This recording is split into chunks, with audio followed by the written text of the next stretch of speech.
Okay, so show kind of how this works since I've got it apart. You get your cylinder. This piston normally rides inside the cylinder here. So as this piston pulls up, sucker rod lifts this up. This little check valve will open up and allow water to fill into the bottom of that cylinder. So this thing's flooding full of water as this piston's coming up. Then at the top of the stroke, this little valve drops shut. This one starts to slide down, and there's actually a check valve inside of here. So I can move it here. So at the top of the stroke, that'll pop open as this pushes down. It lets the water that's below that piston come up through a hole here and flood the top part of that cylinder.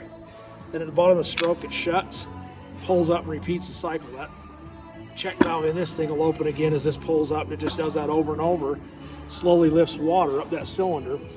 And this thing is literally screwed on and just hanging on a pipe with this sucker rod going down through the inside of it, moving up and down. They're pretty simple, so kind of a neat way to pump water. And you have to take the diameter of that and figure the stroke length. You could probably figure out for a 5-inch stroke about how many cups of water that's pumping each time. But pretty neato.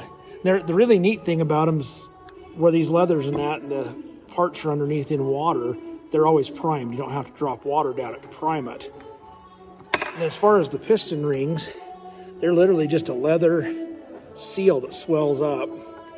So I'll have to replace these 2 leathers, and then on this check valve, there's a leather seal there. It's just a piece of rawhide.